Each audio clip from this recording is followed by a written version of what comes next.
पधारो राय ओ शालेमમાં, पधारो राय ओ शालेमમાં, पधारो राजन शांतिना, पधारो राज।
नगरी राजानी ईसु कहण कहे। नगरी राजानी ईसु कहण कहे। मीडाओ मां जय जय मेड़ो यरूशलेम नी माय पाछळ ईसुनी दुनिया सर्व गई। पाछळ ईसुनी दुनिया सर्व गई।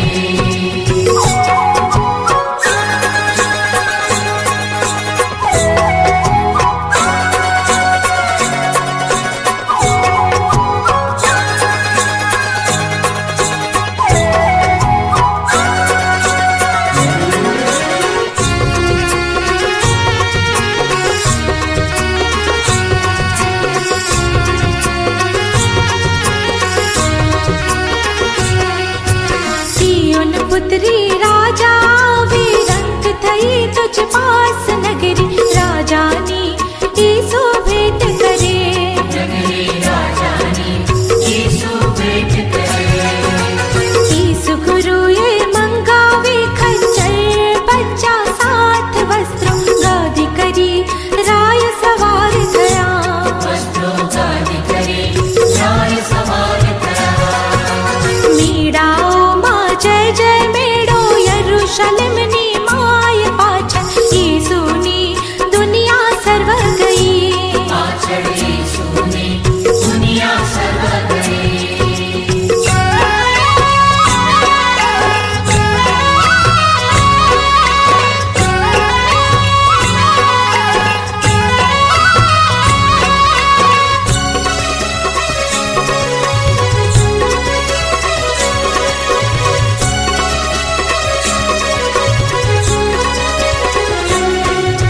महाजन मंडळ वस्त्र बिछावे वाट सवारी राज ईसु राजाने लावे प्रेम करी। ईसु राजाने लावे प्रेम करे। वृक्ष लता थी आखाय रस्ते गौरव बहुशो पाय मसीहा राजानी स्वारी मान भरी। मसीहा राजानी स्वारी मान भरी।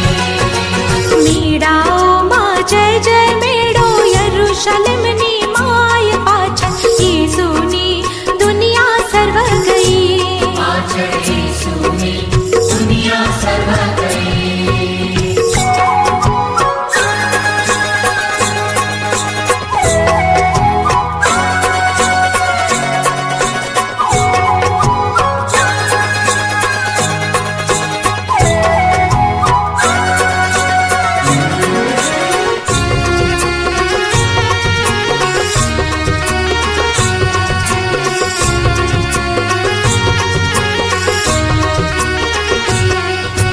बाળક जीवा आपो मनड़ा ईसुने जय आज अभिषेक राजाने भज। Good morning.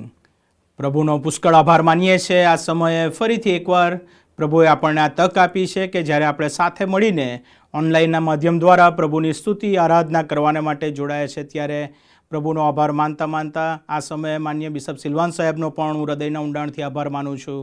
રેનિસનભાઈનો પણ આભાર માનું છું કે આખી વ્યવસ્થામાં તેઓ આગેવાની આપી છે. ઈશ્વરની હજુરમાં નમ્યા છે ત્યારે પ્રભુના વચનોમાં એમ લખ્યું છે, આવો આપણે યહોવાની આગળ ગાઈએ, આપણા તારણના ખડકની આગળ હર્ષનાદ કરીએ, આભાર સ્તુતિ સાથે તેની હજુરમાં આવીએ અને ગીતોથી તેની આગળ હર્ષનાદ કરીએ. આ સમયે આપણા મસ્તકો જીવતા ઈશ્વરની હજુરમાં નમાવીએ અને પ્રાર્થનામાં જોડાઈએ. અમારા જીવન કૃપાળુ ને પ્રેમાળ ઈશ્વર પિતા, અમે તમારો પુષ્કળ આભાર માનીએ છીએ. ફરીથી એકવાર આ તક તમે અમને આપી છે કે જેમાં અમે તમારું ભજન અને આરાધના કરવાને માટે ઓનલાઈનના માધ્યમ દ્વારા આ રીતે જોડાયા છે. ત્યારે આ સમય અમારા સર્વને માટે તમે જીવંત, અસરકારક અને અર્થપૂર્ણ બનાવો. તમે ઈશ્વર છો કે જે અમારા હૃદયોને જાણે છે, અમારા વ્યક્તિગત પ્રભુ છો, અમને પ્રેમ કરો છો, અમારા જીવનની દરેકે દરેક પરિસ્થિતિથી તમે વાકેફ છો. અને પ્રભુ, અમે તમારો આભાર જ માનીએ છીએ કારણ કે અમે જેવા છે તેવા તમે અમને સ્વીકારવાને માટે તૈયાર છો. અને એ ઈશ્વર કે જે સર્વશક્તિમાન છે, સર્વસત્તાધારી છે, સર્વવ્યાપી છે, સર્વસમર્થ છે, સર્વજ્ઞ છે, એ ઈશ્વરનું હૃદયના ઊંડાણથી અમે ભજન અને આરાધના કરીએ છીએ. અમે દરેક જણ તમારા હાથોમાં સોંપાઈએ છીએ. પ્રભુ ઈસુના નામમાં માંગીએ છીએ. આમેન. આવો આપણે પ્રભુની સ્તુતિ કરતા ભજન સંગ્રહમાંથી ગીત ગાઈશું.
ભજન સંગ્રહની પાછળ જે પ્રત્યુત્તરી વાંચન પાઠ છે, વાંચન પાઠ નંબર 47, પ્રેમની શ્રેષ્ઠતા, આપણે વારાફરથી વાંચીશું. ભજન સંગ્રહની પાછળ પ્રત્યુત્તરી વાંચન પાઠ નંબર 47, પ્રેમની શ્રેષ્ઠતા. જો કે હું માણસોની તથા દૂતોની પણ ભાષાઓ બોલું, પણ મારામાં પ્રીતિ ન હોય તો રણકારો કરનાર પિત્તળ કે ઝમકાર કરનાર ઝાંઝના જેવો હું છું. જો કે મને પ્રબોધ કરવાનું દાન હોય અને હું સર્વ મર્મો તથા સર્વ વિદ્યા જાણતો હોઉં, અને જો હું પર્વતોને પણ ખસેડી શકું એવો મને પૂરો વિશ્વાસ હોય, પણ મારામાં પ્રીતિ ન હોય તો હું કંઈ નથી. જો કે હું કંગાલોનું પોષણ કરવા સારું મારી સર્વ સંપત્તિ આપી દઉં, અને જો હું મારું શરીર અગ્નિને સોંપું, પણ મારામાં પ્રીતિ ન હોય તો મને કશો લાભ નથી. પ્રીતિ સહનશીલ તથા પરોપકારી છે. પ્રીતિ અદેખાઈ કરતી નથી, પ્રીતિ આપ વડાઈ કરતી નથી, ફૂલાઈ જતી નથી, અયોગ્ય રીતે વર્તતી નથી, પોતાનું જ હિત જોતી નથી, ખીજવાતી નથી, અપકારને લેખવતી નથી, અન્યાયમાં હરકાતી નથી, પણ સત્યમાં હરખાય છે, સઘળું ખમે છે, સઘળું ખરું માને છે, સઘળાની આશા રાખે છે, સઘળું સહન કરે છે, પ્રીતિ કદી ખૂટતી નથી. પણ ભવિષ્ય ભાખવાનું દાન હોય તો તે લોપ થશે, ભાષાઓ હોય તો તેઓનો અંત આવશે, વિદ્યા હોય તો તે જતી રહેશે. કેમ કે આપણું જ્ઞાન અપૂર્ણ છે અને આપણે અપૂર્ણ પ્રબોધ કરીએ છીએ. પણ જ્યારે સંપૂર્ણતા આવશે ત્યારે અપૂર્ણતા જતી રહેશે. હવે વિશ્વાસ, આશા તથા પ્રીતિ એ ત્રણે ટકી રહે છે, પણ તેઓમાં પ્રીતિ શ્રેષ્ઠ છે. આમીન. આવો આ સમયે આપણે આભાર સ્તુતિ અને પાપ કબૂલાતની પ્રાર્થનામાં જોડાઈએ, પ્રાર્થના કરીએ. સર્વશક્તિમાન, સર્વસત્તાધારી, સર્વવ્યાપી એવા અમારા જીવંત પ્રભુ, અમે તમારો પુષ્કળ આભાર માનીએ છીએ, તમારા નામને ધન્યવાદ આપીએ છીએ.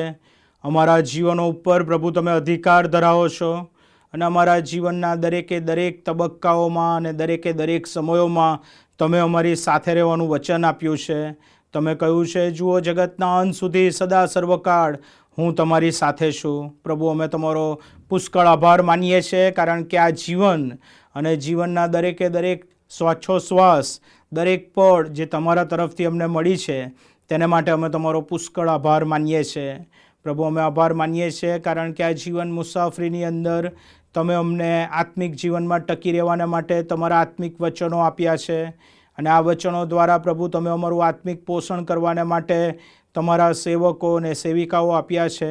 પ્રભુ, અમે આભાર માનીએ છીએ કારણ કે આ વચન તે અમને સાચી દિશામાં દોરવણી આપે છે, સાચા નિર્ણયો લેવાને માટેની સમજણ આપે છે, પાપથી તે અમને બચાવે છે, અને દરેકે દરેક એવા પરીક્ષણોની અંદર આ વચન અમને કઈ બાબતોમાં આગળ વધવું તેની સમજણ અને જ્ઞાન પૂરા પાડે છે. માટે અમે તમારા પવિત્ર વચનોને માટે પ્રભુ પુષ્કળ આભાર માનીએ છીએ કે જે અમને અમારી માતૃભાષામાં મળ્યા છે. પ્રભુ, અમે આભાર માનીએ છીએ અમારી મંડળીઓને માટે કે જ્યાં તમે અમને પ્રભુ તમારી સેવાને કરવાને માટેની તક આપી છે. તમે અમને અમારી મંડળીઓમાં ગોઠવ્યા છે કે જેથી કરીને એ મંડળીઓ મધ્યે પ્રભુ અમે આત્મિક સંગત પ્રાપ્ત કરીએ, અને પ્રભુ અન્ય વિશ્વાસીઓની સંગત દ્વારા અમે આત્મિક બળ અને સામર્થ્ય મેળવીએ. અને મંડળીના જીવનને માટે પણ પ્રભુ અમે તમારી સ્તુતિ કરીએ છીએ, કારણ કે આ વ્યવસ્થા તમે તમારી કૃપામાં અમને પૂરી પાડી છે. પ્રભુ, અમે આભાર માનીએ છીએ કારણ કે તમારા પવિત્ર આત્મા દ્વારા તમે અમારા જીવનોને દરેક પ્રકારની એકલતા અને ડર અને ભય અને બીક અને ભીતિથી બચાવો છો, અને તમારો પવિત્ર આત્મા અમને સર્વ સત્યમાં દોરી જાય છે, અને એ વચનો સમજવાને માટે પણ તમારો આત્મા અમારી સહાયને મદદ કરે છે. તેને માટે અમે તમારો પુષ્કળ આભાર માનીએ છીએ. પ્રભુ, અમે આભાર માનીએ છીએ કારણ કે આખા વિશ્વની અંદર તમારા પર વિશ્વાસ કરનારા લોકોની સંગત પ્રભુ અલગ અલગ જગ્યાએ તમે રાખી છે કે જેથી કરીને તેઓ ત્યાં રહે અને સંગત દ્વારા પ્રભુ આત્મિક બળ પ્રાપ્ત કરીને તમારા માટે આ જગતમાં તેઓ સાક્ષીરૂપ બની શકે. તેને માટે પણ અમે તમારી સ્તુતિ કરીએ છીએ કારણ કે તમે તેઓને એ જવાબદારી સોંપી છે. અને પ્રભુ, અમે આભાર માનીએ છીએ, સ્તુતિ કરીએ છીએ કારણ કે અમારા જીવનો એમ જ જીવાઈ રહ્યા નથી, પણ એ તમારી યોજના અને તમારા ઈરાદા હેઠળ જીવાય છે. અને એ યોજના અને ઈરાદાઓ કયા છે તે તમારા પવિત્ર વચનોમાંથી તમે અમારી આગળ સ્પષ્ટ કરો છો, ખુલ્લા કરો છો, તમે અમને સમજાવો છો. તેને માટે અમે તમારો પુષ્કળ આભાર માનીએ છીએ.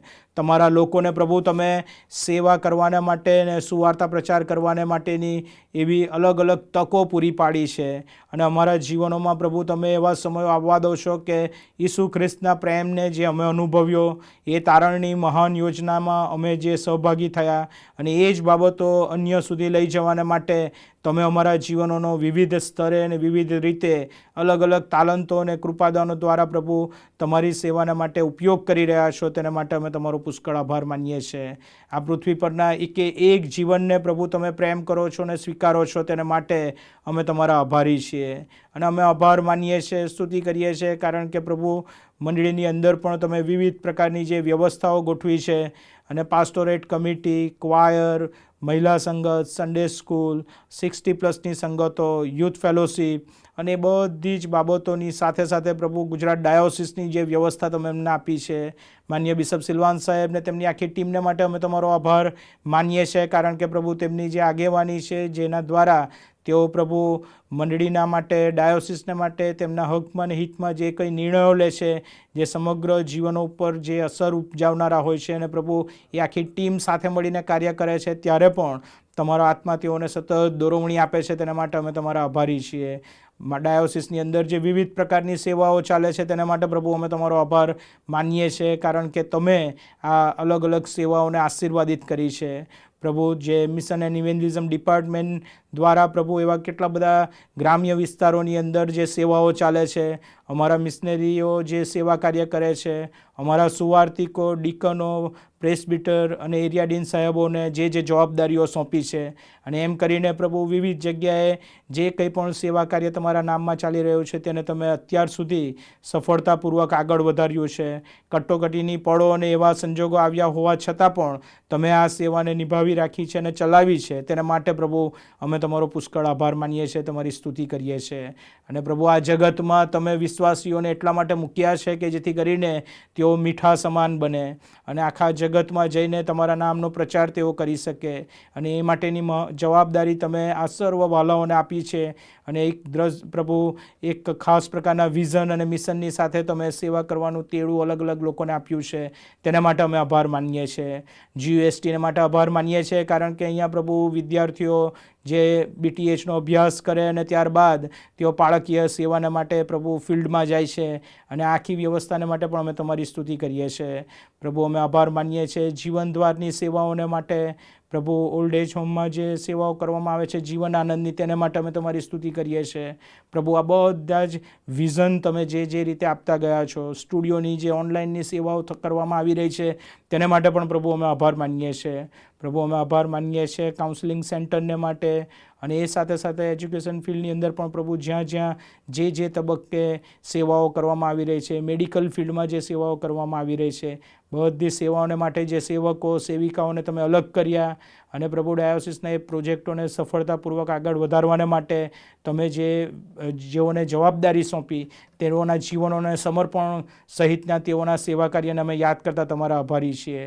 અને એમ પ્રભુ તમે અમારા ઉપર વિશ્વાસ મૂક્યો, આ કાર્યો સોંપ્યા, તેમ છતાં પણ જ્યાં પ્રભુ અમારી નિર્બળતામાં, અમારા અધૂરાપણામાં, અમારી નિષ્ફળતામાં, અને પ્રભુ અમે ઘણી બધી વાર તમે જે અમને કહ્યું તે ન કરીને તમારી ઈચ્છા વિરુદ્ધ પણ એવા વાણી, વિચાર અને વર્તન દ્વારા કૃત્યો આચરીને પ્રભુ તમને દુઃખી કર્યા છે, ત્યારે આ સમયે પ્રભુ અમે તમારી પાસે માફી પણ માંગીએ છીએ. વધસ્તંભ પરથી જે રક્ત તમે વેવડાવ્યું, એ રક્તમાં પ્રભુ તમે અમારા પાપોની ક્ષમા અમને આપો, અમને શુદ્ધ અને પવિત્ર કરો. અને 1 યોહાન 1:9 કહે છે, જો આપણે આપણા પાપ કબૂલ કરીએ તો આપણા પાપ માફ કરવાને તથા આપણને સર્વ અન્યાયથી શુદ્ધ કરવાને તે વિશ્વાસુ તથા ન્યાયી છે. એ વચન પર વિશ્વાસ કરતા અને વચનના દાવા સાથે કે અમારા પાપોની તમે અમને ક્ષમા આપનાર ઈશ્વર છો, ત્યારે પ્રભુ અમે તમારા હાથોમાં અમારી જાતોનું સમર્પણ કરીએ છીએ. અમારી આભાર, સ્તુતિ અને પાપ કબૂલાતની પ્રાર્થના અમારા ધન્ય તારનાર પ્રભુ ઈસુના નામમાં તમે સાંભળો અને માન્ય કરો બાપ. આમેન. આ સમયે આપણે સ્તુતિ આરાધનાના ગીતોમાં જોડાઈશું.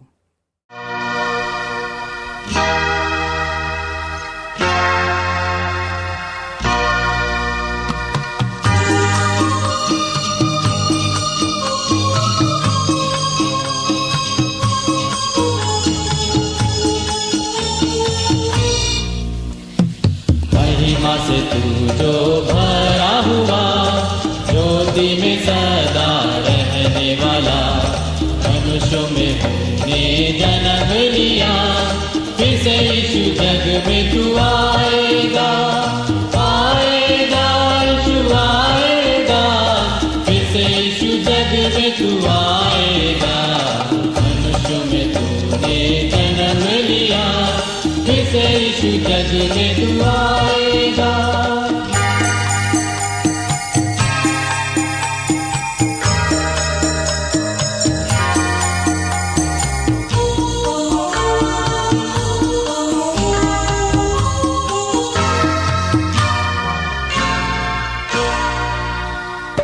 भूमि आकाश में समा न सका, मंदिरों में तू रह न सका। चंद्र होकर चरनी में पैदा हुआ, मन में हमारे घर तू बना, घर तू बना यीशु, घर तू बना, मनो में हमारे घर तू बना। चंद्र होकर चरनी में पैदा हुआ, मनो में हमारे घर तू बना।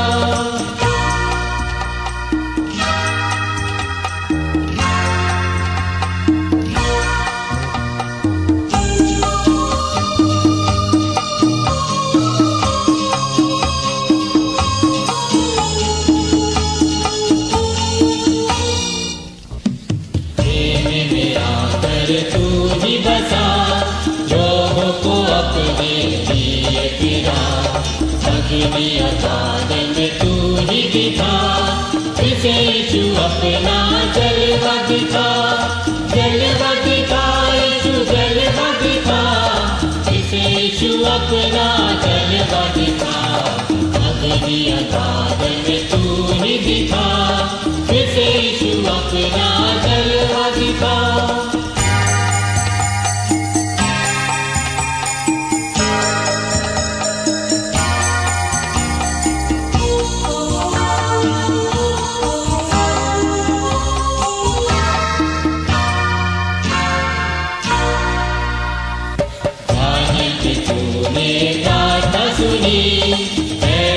तूने सहायता की, बाबुल में तूने बेदारी भेजी, अपने लोगों को फिर से दे रिहाई, दे रिहाई यीशु, दे रिहाई, अपने लोगों को फिर से दे रिहाई। बाबुल में तूने बेदारी भेजी, अपने लोगों को फिर से दे रिहाई।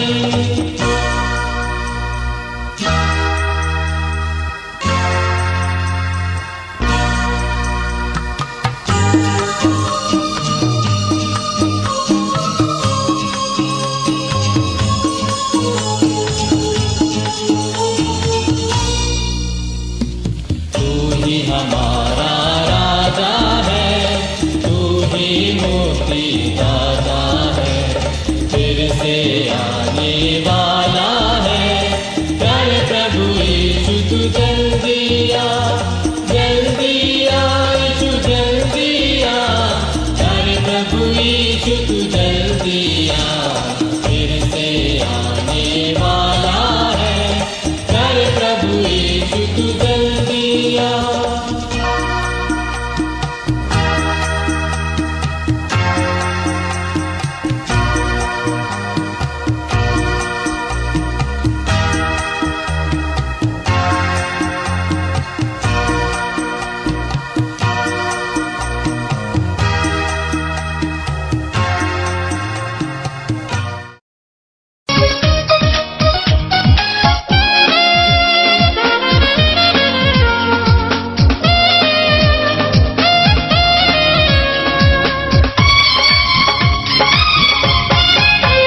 देखो देखो कोई आ रहा है, कैसा जलवा मसीह आ रहा है। देखो देखो कोई आ रहा है, कैसा जलवा मसीह आ रहा है।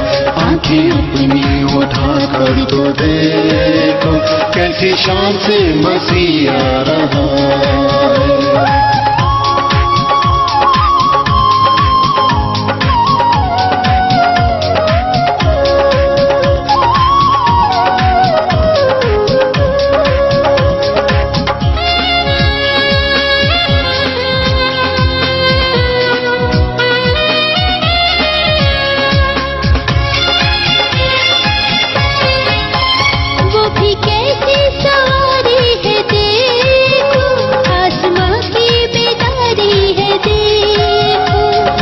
कैसी सवारी है देखो, आसमां की बेदारी है देखो। बज बजते हैं धूप गाते हैं, बज बजते हैं धूप गाते हैं, क्योंकि दुल्हा चला आ रहा है। देखो देखो कोई आ रहा है, कैसा जलवा मसीह आ रहा है।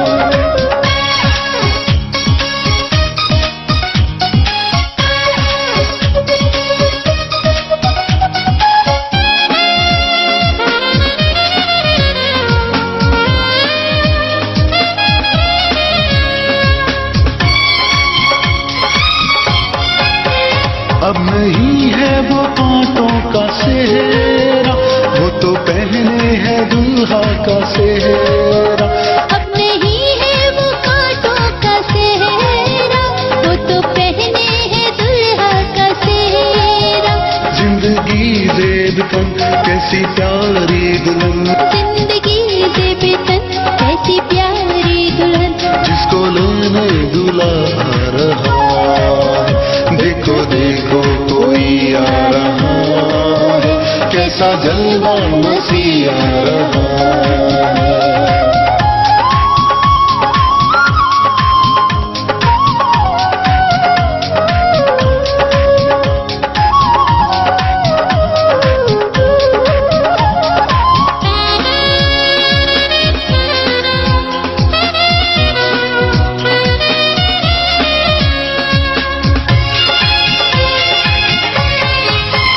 वहाँ सूरज न चांद और न कोई, वहाँ मुर्दे पड़े हैं न कोई।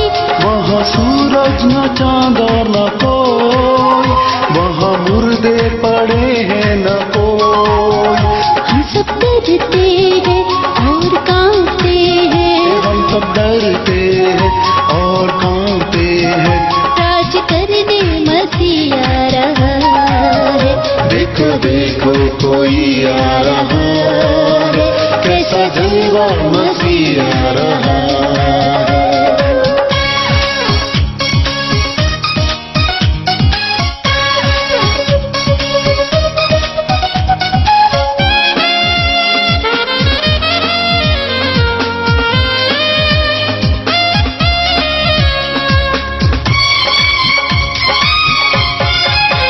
ये दुनिया हमारी मिटेगी, एक नई दुनिया फिर से बसेगी।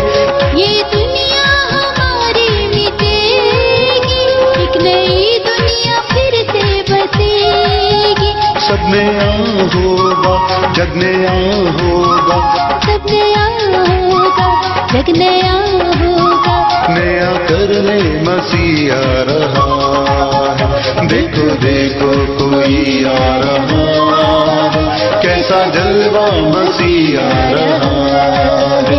आंखें अपनी उठा कर तो देखो, कैसी शान से मसीह आ रहा है। देखो देखो कोई आ रहा है, कैसा जलवा मसीह आ रहा है। શાસ્ત્ર વાચનમાં જોડાતા પહેલાં આપણે મારે માટે ફરીથી અજબ જીવન શબ્દો એ સ્તોત્રમાં જોડાઈશું.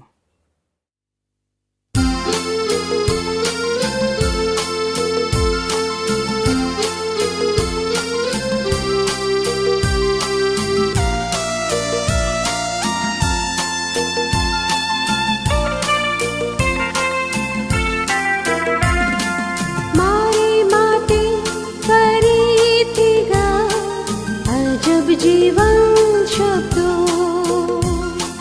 જોવા દે તેમની સુંદરતા અજબ જીવન શબ્દો જીવન સુંદર શબ્દો ફરજ વિશ્વાસ શીખો સુંદર શબ્દો અજબ શબ્દો અજબ જીવન શબ્દો સુંદર શબ્દો અજબ શબ્દો અજબ જીવન શબ્દો. પ્રભુના પવિત્ર વચનો વાંચીએ તથા સાંભળીએ. પિત્તરનો પહેલો પત્ર તેનો બીજો અધ્યાય અને તેની 21મી કલમથી લઈને 25મી કલમ સુધી. પિત્તરનો પહેલો પત્ર તેનો બીજો અધ્યાય 21મી કલમથી 25મી કલમ સુધી. 1 Peter chapter 2 verses 21 to 25. કારણ કે એને માટે તમને તેડવામાં આવ્યા છે, કેમ કે ખ્રિસ્તે પણ તમારા માટે સહન કર્યું અને તમે તેને પગલે ચાલો માટે તેણે તમને નમૂનો આપ્યો છે. તેણે કંઈ પાપ કર્યું નહીં અને તેના મોંમાં કદી કંઈ કપટ માલુમ પડ્યું નહીં. તેણે નિંદા સહન કરીને સામી નિંદા કરી નહીં, દુઃખો સહન કરીને ધમકી આપી નહીં, પણ અદલ ન્યાય કરનારને પોતાને સોંપી દીધો. લાકડા પર તેણે પોતે પોતાના શરીરમાં આપણા પાપ માથે લીધા, જેથી આપણે પાપો સંબંધી મૃત્યુ પામીને ન્યાયપણા સંબંધી જીવીએ. તેના ઘાવોથી તમે સાજા થયા, કેમ કે તમે ભૂલા પડેલા ઘેંટાના જેવા હતા, પણ હવે તમારા જીવોના પાળક તથા અધ્યક્ષની પાસે પાછા આવ્યા છો. આ પ્રભુનું પવિત્ર વચન છે. પ્રભુ તેમને આશીર્વાદ આપો. આમેન. એ સાથે પ્રેરિતોનું વિશ્વાસનામું પણ આપણે વાંચીશું અને આપણા વિશ્વાસની જાહેર કબૂલાત કરીશું. આવો આપણે પ્રેરિતોનું વિશ્વાસનામું વાંચીને આપણા વિશ્વાસની જાહેર કબૂલાત કરીએ. સર્વ સત્તાધારી ઈશ્વર પિતા, આકાશ તથા પૃથ્વીનો કર્તા, તેના પર હું વિશ્વાસ કરું છું. વળી તેનો એકનો એક પુત્ર ઈસુ ખ્રિસ્ત આપણો પ્રભુ, તેના પર હું વિશ્વાસ કરું છું. તે પવિત્ર આત્મા દ્વારા ગર્ભે રહ્યો, કુંવારી મરિયમને ઉદરે જન્મ્યો, પોંતિયુસ પિલાતની હુકુમતમાં દુઃખ ભોગવ્યું, ક્રૂસે જડાયો, મરણ પામ્યો તથા દટાયો, અધસ્થાનમાં ઉતર્યો. તે ત્રીજે દિવસે મુએલામાંથી ઉત્થાન પામ્યો, સ્વર્ગમાં ચડી ગયો અને સર્વસમર્થ ઈશ્વર પિતાને જમણે હાથે બિરાજમાન છે. તે ત્યાંથી જીવતા તથા મુએલાનો ન્યાય કરવા સારું આવનાર છે. વળી પવિત્ર આત્મા પર હું વિશ્વાસ કરું છું અને પવિત્ર સાર્વત્રિક મંડળી, સંતોની સંગત, પાપોની ક્ષમા, દેહનું પુનરુત્થાન તથા અનંત એ સર્વ હું માનું છું. આમેન. આપણે ગીતમાં જોડાઈશું અને ત્યારબાદ માન્ય બિશપ સિલવાન સાહેબ આપણને જાહેરાત આપશે.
ફરી એકવાર પ્રભુ ઈસુ ખ્રિસ્તના વિજયવંત પ્રેમીને ગૌરવ નામમાં આપ સર્વનો ઓનલાઈન વર્શિપ સર્વિસની અંદર આવકાર કરતા હું આનંદ તથા હર્ષની લાગણી અનુભવું છું અને પ્રભુનો આભાર માનીએ કે પાછલા સપ્તાહ દરમિયાન એની કૃપા, એનું વિશ્વાસુપણું મારા અને તમારા જીવનની અંદર હંમેશા રાજ કરતું રહ્યું અને એના પરિણામ સ્વરૂપે વિવિધ પ્રકારના આશીર્વાદો પ્રભુએ મને, તમને, આપણને આપ્યા, આપણને સાચવી, સંભાળી, બચાવી રાખ્યા. ઈશ્વરની સ્તુતિ કરતા એ જ પ્રભુને પ્રાર્થના છે કે આગામી સપ્તાહ અને સમયોમાં પણ પ્રભુ આપ સર્વની સાથે પાસે રહો, સહાય તથા મદદ કરો, એની આશીષ આપો અને એના મહિમાના પાત્રો તરીકે આપ સર્વનો પ્રભુ સતત ઉપયોગ કરે એવી શુભેચ્છા અને એવી પ્રાર્થના on behalf of Church of North India Gujarat Diocese તરીકે આ સમય હું પાઠવું છું.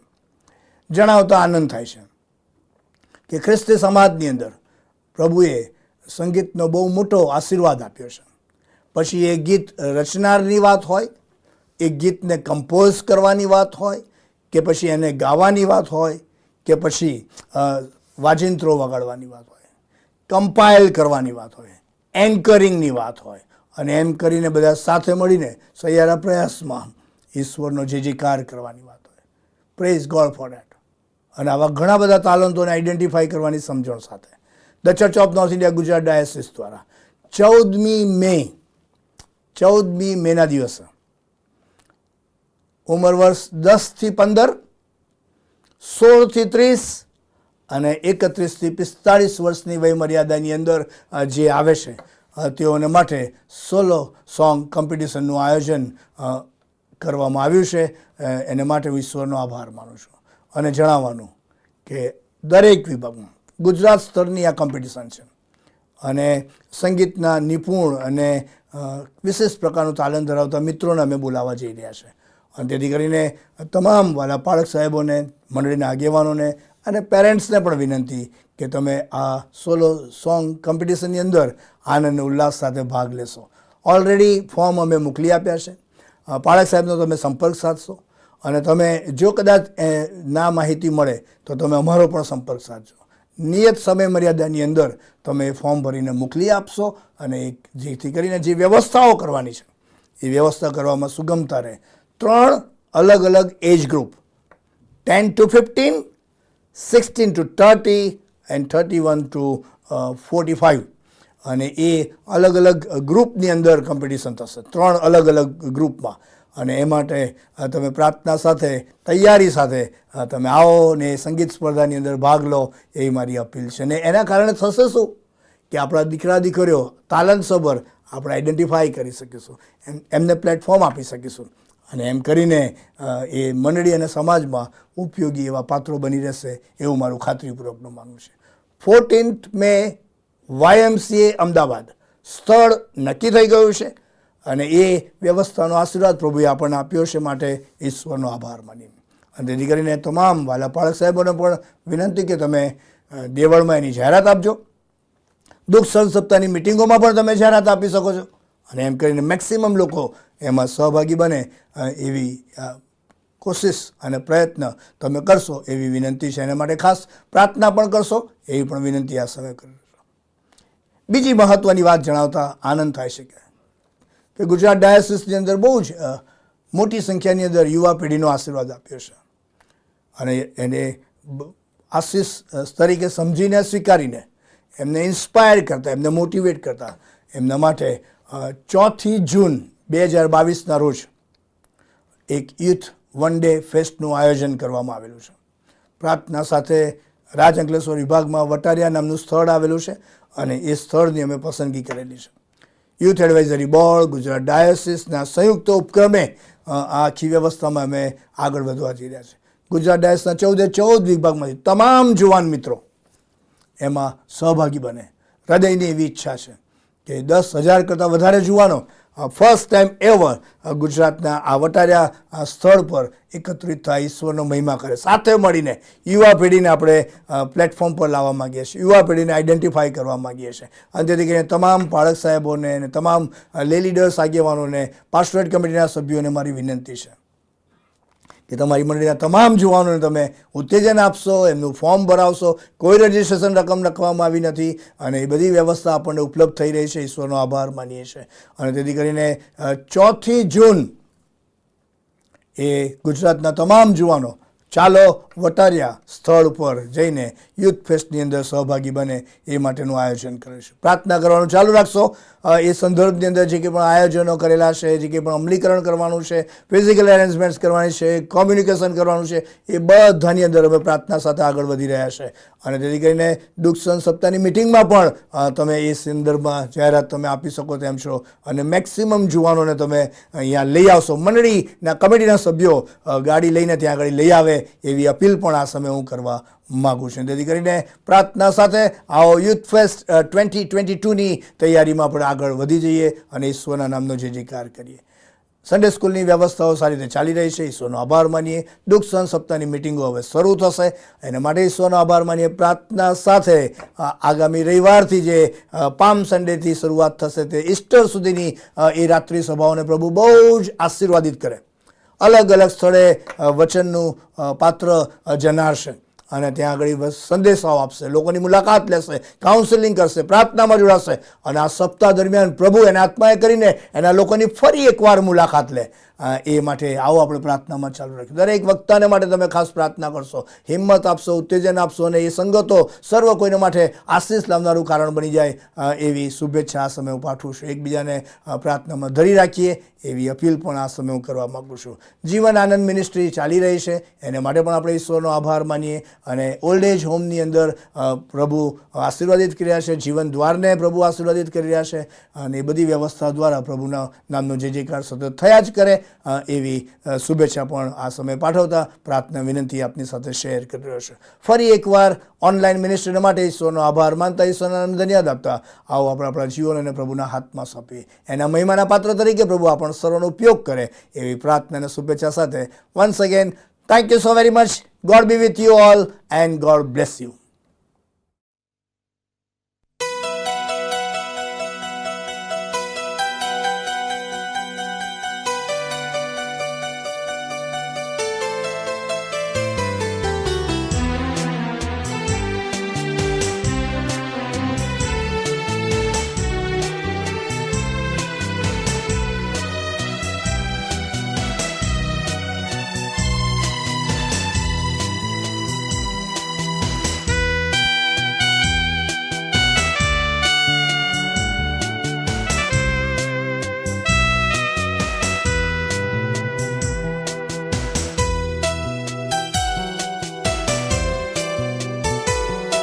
सियोन से राजा आ रहा, मन को सुधार लो, मन को सुधार लो. तुम अपने राजा के लिए तन भी सवार लो, तन भी सवार. सियोन से राजा आ रहा, मन को सुधार लो,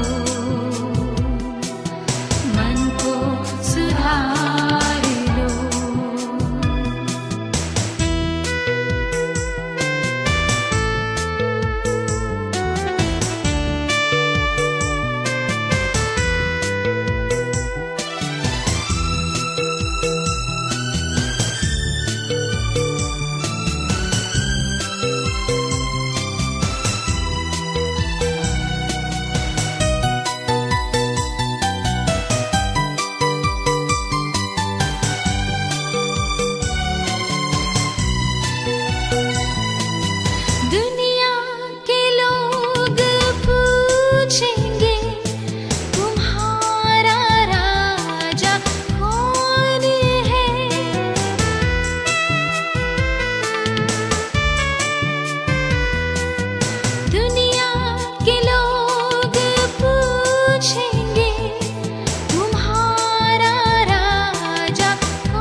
साथ उसके जाएगा, इनकार उसको जो करे बर्बाद वो हो जाएगा।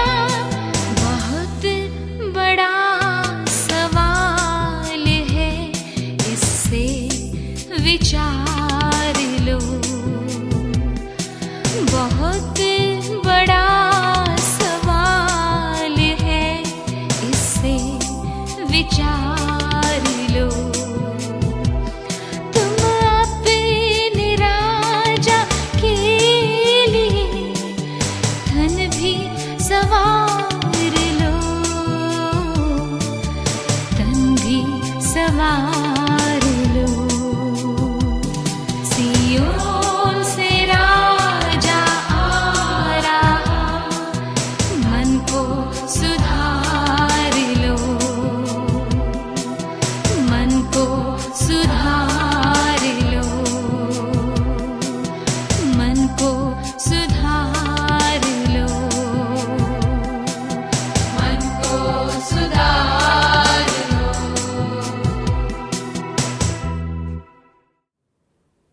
ઈશ્વરનો આભાર માનીએ છીએ। આ સમયે ફરીથી એકવાર પ્રભુના પવિત્ર વચનો તરફ આપણે જવા માંગીએ છીએ ને પહેલો પિત્તર તેનો બીજો અધ્યાય ને તેની 21 થી 25 કલમ જે વાંચવામાં આવી તે વચનો તરફ આપણે જઈએ તે પહેલાં આવો પ્રાર્થના કરીએ, પ્રભુની સહાયતા માંગીએ। અમારા જીવંત કૃપાળુ ને પ્રેમાળ ઈશ્વર પિતા, ફરીથી એકવાર અમે તમારો આભાર માનીએ છીએ આ સમયને માટે, જે વચન ઉપર અત્યારે અમે વિચાર કરીએ એના અનુસંધાનમાં પ્રભુ અમારા જીવનનું સ્વમૂલ્યાંકન કરીએ ત્યારે તમારી ખાસ કૃપા આપજો ને એ વચનો દ્વારા અમારા જીવનોને તમે આશીર્વાદિત કરજો ને એક ચોક્કસ દિશા તરફ અમે આગળ વધી શકીએ એવા નિર્ણયો લેવાના માટે પણ તમારી કૃપા તમે અમને પૂરી પાડો। પ્રભુ ઈસુના નામમાં માંગીએ છીએ, આમેન। પ્રભુનો આભાર માનું છું આ સમયને માટે કે પ્રભુના વચનો કહેવાની તક પ્રભુએ મને આપી। સાથે સાથે માન્ય બિશપ સિલવાન સાહેબનો આભાર માની લઉં છું, રેનિસનભાઈનો પણ આભાર માનું છું કે આ આખી વ્યવસ્થામાં તેઓએ દોરવણી આપી। પ્રભુના વચનોની અંદર જે શાસ્ત્રપાઠ વાંચવામાં આવ્યો છે, પહેલો પિત્તર તેનો બીજો અધ્યાય અને તેની 21 થી 25મી કલમ, ધ્યાનથી જો તમે તે વાંચો તો એ ખાસ પ્રકારના શાસ્ત્રપાઠની અંદર જે મધ્યવર્તી વિચાર છે તે તો છે Jesus footstep of pain, Jesus footstep of pain. પ્રભુ ઈસુ ખ્રિસ્તના પગલાંની પાછળ આપણે જ્યારે ચાલીએ છીએ, જીવીએ છીએ અને પ્રભુ ઈસુ ખ્રિસ્તના જીવન સંબંધી આપણે વિચારીએ છીએ ત્યારે આપણે જોઈ શકીએ છીએ કે કેવી રીતે પ્રભુ ઈસુ ખ્રિસ્તે એમના જીવનની અંદર એ દરેક પ્રકારના દુઃખો પોતે સહન કર્યા અને એક ખાસ પ્રકારનો જે એમણે અનુભવ કર્યો કે જેથી કરીને હું ને તમે જ્યારે અત્યારે આ જીવન જીવી રહ્યા છીએ ત્યારે એ આપણા માટે કેટલું બધું ઉત્તેજન પૂરું પાડનાર છે। એ એમનું જીવન જ આપણા માટે પ્રેરણારૂપ છે, સાક્ષીરૂપ છે અને નમૂનારૂપ છે। અને એટલે આ વચનોની અંદર જ્યારે આપણે જોઈએ છીએ અને થોડા દિવસો બાદ નેક્સ્ટ વીકમાં આપણે પામ સન્ડેની ઉજવણી કરીશું અને પ્રભુ ઈસુ ખ્રિસ્તના એ યરુસાલેમ તરફ જવાની આખી ઘટનાને યાદ કરીશું। દરેક દિવસે સાંજે એ દુઃખ સહન સપ્તાહની મિટિંગો થશે અને એ મિટિંગોની અંદર પણ જે શિક્ષણ અને સમજણ આપણી આગળ આવશે એ પ્રભુ ઈસુ ખ્રિસ્તે પોતાના જીવનના એ અંતિમ તબક્કા તરફ જવાના છીએ અને સમસ્ત વિશ્વના માટે વધસ્તંભ પર તેઓ જડાવવાના છે।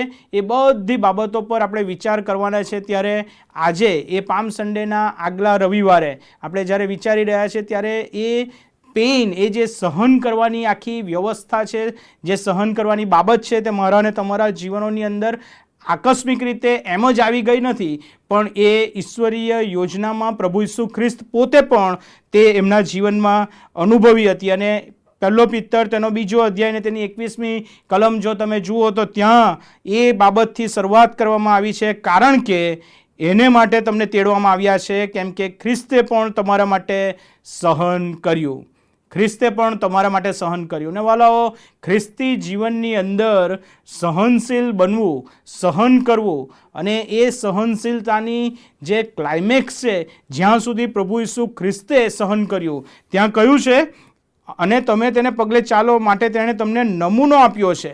કોઈ પણ પ્રકારના પાપ વગર તેઓ જીવન જીવ્યા, જે તહોમત તેમના પર મૂકવામાં આવ્યું, જે દોષારોપણ તેમના પર મૂકવામાં આવ્યું. અને પ્રભુ ઈસુ ખ્રિસ્તનું જીવન એ એવું જીવન હતું કે જે જીવન બીજાઓને માટે આશીર્વાદનું કારણરૂપ બની શકે એવું જીવન હતું. તેમ છતાં પણ લોકોને તેમના પર એ દોષારોપણ મૂકીને એમણે એ દુઃખમાંથી પસાર થઈને સહન કર્યું. અને જીસસ ફૂટસ્ટેપ ઓફ પેઇન, એમના પગલામાં જો હું ને તમે ચાલવાનો દાવો કરીએ છીએ, એમના પગલાંની અંદર હું ને તમે ચાલવાના માટે પ્રયત્ન કરીએ છીએ, તો એનો કોન્ટેક્સ એ છે, it is a suffering time. આ તો સહન કરવાનો સમય તમારા અને મારા જીવનની અંદર આવે છે. જ્યારે જે પરિસ્થિતિમાંથી હું ને તમે પસાર થઈએ, તે દરેક પરિસ્થિતિની અંદર મારે ને તમારે સહન કરવાની એક ખાસ પ્રકારની પરિસ્થિતિમાંથી પસાર થવું પડતું હોય છે. હું ને તમે જો એવું કહેતા હોઈએ કે આપણે પ્રભુ ઈસુ ખ્રિસ્તના શિષ્યાઓ છે, પણ જો સહનશીલતા નથી, જો હું સહન કરી શકતો નથી, તો હું એ શિષ્ય તરીકેનું જે બિરુદ છે અથવા શિષ્ય તરીકેની જે બાબત છે જેને હું માનું છું, તે હું પૂર્ણ કરતો નથી. અને એટલે પ્રભુ ઈસુ ખ્રિસ્તના જીવન સંબંધી તમે જુઓ તો ત્યાં તમે એમના જીવનના બાળપણથી લઈને, જન્મથી લઈને એ જીવનના વધસ્તંભના મરણ સુધીની આખી ઘટનાની અંદર કેટલું બધું તેમણે સહન કર્યું. એક તબક્કે તેમણે સહન કર્યું. એમણે કઈ રીતે પોતે દેવત્વ હોવા છતાં દેવત્વ હોવાનું પકડી રાખ્યું નહીં, પણ માણસના રૂપમાં આવીને એમણે એ સહન કર્યું. અને વાલાઓ, આ જે જીવન તમને ને મને મળ્યું છે અને જે સંદેશ છે, એ સંદેશ પ્રભુ ઈસુ ખ્રિસ્તે જે તમને ને મને આપ્યો છે, તે તો એ છે કે આ સંદર્ભમાં પ્રવર્તમાન પરિસ્થિતિની અંદર હું ને તમે એમના શિષ્યો અને શિષ્યાઓ તરીકે કેટલા સહનશીલ છીએ. કેટલા સહનશીલ છે. તમે ને હું ઘણી નાની બાબતોમાં સહન કરી શકતા નથી. હું ને તમે ઘણી બાબતોમાં એવું કહીએ છીએ કે શા માટે સહન કરીએ, શા માટે ખોટું ચલાવીએ. તમે જો આગળની કલમ જુઓ તો ત્યાં લખ્યું છે, તેણે કંઈ પાપ કર્યું નહીં અને તેના મોંમાં કદી કંઈ કપટ માલુમ પડ્યું નહીં. તેણે કંઈ પાપ કર્યું નહોતું. એણે એવું કર્યું નહોતું કે એણે સહન કરવું પડે. એણે એવી બાબતો એના જીવનમાં બની નહોતી કે જેને લઈને શિક્ષાના ભાગરૂપે સહન કરવું પડે, પણ એમણે સહન કર્યું. જો ઈશ્વરની યોજનાનો એ ભાગ હતો તો પ્રભુ ઈસુ ખ્રિસ્તે વધસ્તંભ સુધી સહન કરતાં એ પૂર્ણ કર્યું. અને વાલાઓ, આજે આપણા જીવનની અંદર આ સંદર્ભમાં અને પ્રવર્તમાન પરિસ્થિતિની અંદર સહન કરવું એ ખૂબ જ અગત્યનું છે. સફરિંગ ટાઈમ, એ પેઇનફુલ ટાઈમમાંથી પસાર થઈને આપણે સહનશીલ બનીએ. આત્મિક પરિપક્વતાની ઊંચાઈઓ એ બતાવે છે કે હું ને તમે સહનશીલ બનીએ. અને નમ્રતા જેઓની પાસે છે, જેઓ નમ્ર છે, જેઓના જીવનમાં એ નમ્રતાનો ગુણ છે, જેઓ પ્રભુને માટે નમ્ર થાય છે, તેઓને પ્રભુ એ સહનશીલતાનો જે બહુ મોટો આશીર્વાદ છે, એ સહનશીલ બનવાને જે એક ખાસ પ્રકારની લાક્ષણિકતા છે, તે પ્રભુ એમના જીવનોમાં પૂર્ણ કરે છે. માથેની લખેલી સુવાર્તાના 5મા અધ્યાયની અંદર 5મી કલમ લખે છે, જેઓ નમ્ર છે તેઓને ધન્ય છે, કેમ કે તેઓ પૃથ્વીનું વતન પામશે. પૃથ્વીની પીઠ પર મૂસા એક નમ્ર વ્યક્તિ તરીકેનું બિરુદ પ્રાપ્ત કરે છે. વાલાઓ, મારા અને તમારા જીવનની અંદર પ્રભુ ઈસુ ખ્રિસ્તની પાછળ ચાલવાનો જે દાવો આપણે કરીએ છીએ, દુઃખ સહન સપ્તાહની મિટિંગોમાં આપણામાંના ઘણા બધા રોજ જશે, એ ગીતો ગાશે, એ ગીતોમાં સામેલ થશે, એ પ્રભુના સેવકો દ્વારા આપવામાં આવેલા સંદેશાઓ સાંભળશે, પણ પછી શું હું સહનશીલ છું? શું હું પ્રભુને માટે કશું ખોટું ના કર્યું હોય તેમ છતાં હું સહન કરવા તૈયાર છું? આજે પ્રભુએ તમને અને મને શાને માટે તેડ્યા છે? કારણ કે એને માટે તમને તેડવામાં આવ્યા છે, કેમ કે ખ્રિસ્તે પણ તમારા માટે સહન કર્યું. વાલાઓ, તમારું તેડું એ તો પ્રભુને માટે સહન કરવાનું તેડું છે, સહનશીલ થવાનું તેડું છે. પ્રભુ ઈસુ ખ્રિસ્તના જીવન સંબંધી જો તમે હું વિચારીએ તો લુકની લખેલી સુવાર્તાના 2 અધ્યાયની જે 7મી કલમ છે, ત્યાં પણ સ્પષ્ટ કહ્યું છે, અને તેને પોતાનો પ્રથમ દીકરો જન્મ્યો, તેણે તેને લુગડામાં લપેટીને ગભાણમાં સુવાડ્યો, કારણ કે તેઓને સારું ધર્મશાળામાં કંઈ જગા નહોતી. પ્રભુનો ઈસુનો જન્મ થયો ત્યારથી વધસ્તંભ સુધીની મુસાફરીમાં એમણે ક્યાં કેવી રીતે પોતે સહન કર્યું તે બાબતો લખવામાં આવી છે. જગ્યા નહોતી. એ ઈશ્વર કે જેણે સમસ્ત સૃષ્ટિનું સર્જન કર્યું, એમને સારું જગ્યા નહોતી. કોઈકના ઘરે આપણે મળવાને માટે જઈએ અને જો ત્યાં રાત રોકાવાનું હોય અને એ રોકાયા હોય ને વ્યવસ્થા પૂરતી ના હોય અને એવી રીતે આપણે રાત પસાર કરવી પડે અને આપણને મુશ્કેલી પડે, આપણાથી સહન ના થાય એવી પરિસ્થિતિમાં મુકાવાનો વારો આવે, શું વિચારીએ આપણે? હવે તો કદાચ આ ઘરે આપણે રાત રોકાઈશું નહીં ને કદાચ આ ઘરે આપણે જઈશું પણ નહીં. વાલાઓ, પ્રભુ ઈસુ ખ્રિસ્ત જેમણે સૃષ્ટિનું સર્જન કર્યું એમના માટે જગા નહોતી. માથેની લખેલી સુવાર્તા 8મો અધ્યાય ને 19 ને 20મી કલમ તમે જુઓ તો ત્યાં લખ્યું છે 20મી કલમમાં, ત્યારે ઈસુ તેને કહે છે કે લોકડાને દર હોય છે ને આકાશના પક્ષીઓને માળા હોય છે, પણ માણસના દીકરાને માથું ટેકવવાનું ઠામ નથી. સહન કર્યું, એક એવી કમ્ફર્ટ ઝોનમાં રહીને નહીં, એક રાજા હોવા છતાં, એક ઈશ્વર પુત્ર હોવા છતાં, એ ઈશ્વર કે જેણે સૃષ્ટિનું સર્જન કર્યું હોવા છતાં, અમર્યાદિત ઈશ્વર હોવા છતાં એ મર્યાદિતતામાં આવ્યા અને પ્રભુ ઈસુ ખ્રિસ્તે એ માણસનું સ્વરૂપ ધારણ કરીને એમણે તમારા અને મારા માટે સહન કર્યું. જરાક વિચારજો, જો કોઈક જગ્યાએ તમે સહન કરી રહ્યા હો ને તો પ્રભુ ઈસુ ખ્રિસ્તના આ એક્ઝામ્પલને તમે વિચારજો. શું જરૂર હતી સ્વર્ગનો મહિમા છોડીને આ પૃથ્વી પર એક મર્યાદામાં આવીને અને આટલી બધી અસગવડોની વચ્ચે રહીને અને આટલી બધી અસુવિધાઓની વચ્ચે રહીને વધસ્તંભના મરણ સુધી શા માટે તેમણે સહન કર્યું? શા માટે તેમણે સહન કર્યું? પ્રભુને તમારા પર, મારા પર એ પ્રેમ હતો. પ્રભુ ઈચ્છતા હતા કે મારું ને તમારું જીવન વ્યર્થ ના જાય. પ્રભુ ઈચ્છતા હતા કે શા માટે હું ને તમે પૃથ્વી પરના આ જીવનમાં 70-80 વર્ષ એ રીતે જીવીએ અને અનંતકાળના નાશમાં જઈએ. શા માટે પ્રભુ એવું ઈચ્છતા હતા કે શા માટે આ માનવીય જીવન અનંતકાળના નાશમાં જાય? અને એટલા માટે પ્રભુએ ઈચ્છ્યું કે હું ને તમે એ 70-80 વર્ષનું પૃથ્વી પરનું જીવન હોય પણ અનંતકાળના જીવનમાં એમની સાથે આપણે રહીએ. વાલાઓ, એટલા માટે એમણે આ યોજનાને સિદ્ધ કરી, સહન કર્યું. લુકની લખેલી સુવાર્તા તેના 7મા અધ્યાયની 36મી કલમ તમે જુઓ, 36મી, 40મી કલમ અને ત્યારબાદ 44થી 46મી કલમ. તો ત્યાં પણ લુક 7 અને 37મી કલમમાં લખ્યું છે, ત્યારે જુઓ એ શહેરમાં એક પાપી સ્ત્રી હતી. તેણે જ્યારે જાણ્યું કે ફરોશીઓના ઘરમાં તે જમવા બેઠો છે, ત્યારે અત્તરની સંગેમરમરની એક ડબ્બી લાવીને તે તેના પગ પાસે રડતી રડતી પછવાડે ઊભી રહી અને પોતાના આંસુઓથી તેના પગ પલાળ્યા તથા પોતાના ચોટલાથી લૂછવા લાગી. તેણે તેના પગને ચૂમ્યા અને તેમને અત્તર ચોળ્યું. જે ઘરમાં પ્રભુ ઈસુ ખ્રિસ્ત ગયા હતા, એણે જે કરવાનું હતું, જે પરોણાગત કરવાની હતી, તે તેણે કરી નહીં, પણ એને બદલે આ સ્ત્રીએ એ કાર્ય કર્યું અને પ્રભુના મરણને માટે એમને તૈયાર કર્યા. વાલાઓ, પ્રભુ ઈસુ ખ્રિસ્તના જીવનની આવતા અઠવાડિયામાં જે છેલ્લી અંતિમ તબક્કાની જે બધી બાબતો વિશે આપણે વિચારવાના છે, એ પહેલાંના અઠવાડિયામાં તમે વિચાર કરો કે એ ઈશ્વર કે જે જાણતા હતા કે હવે પછીના અઠવાડિયામાં કેવી ઘટના આકાર લેશે, એ ઈશ્વર જે જાણતા હતા કે હવે શું બનવાનું છે, કેવી શારીરિક તકલીફોમાંથી પસાર થવાનું છે, માનસિક તકલીફોમાંથી પસાર થવાનું છે, અને પ્રભુએ તેમ છતાં પણ એ રસ્તાને પસંદ કર્યો. માથેની લખેલી સુવાર્તા 11મો અધ્યાય અને તેની 19મી કલમ તમે જુઓ તો ત્યાં પણ એ ઈશ્વર, માથી 11 અને તેની 19મી કલમ, ત્યાં લખ્યું છે કે માણસનો દીકરો ખાતો પીતો આવ્યો છતાં તેઓ કહે છે કે જુઓ, ખાવરો અને દારૂબાજ માણસ, દાણીઓનો તથા પાપીઓનો મિત્ર, પણ જ્ઞાન પોતાના કૃત્યોથી યથાર્થ ઠરે છે. આ ઈશ્વર પુત્ર હોવા છતાં પણ એ પ્રભુ ઈસુ ખ્રિસ્તની જે રીતે એમની અવગણના કરે છે, જે રીતે એમને જુએ છે, એ યાતના ફક્ત શારીરિક નહોતી, એ આ પ્રકારના રિલેશનશિપની અંદર પણ તમે જોઈ શકો છો.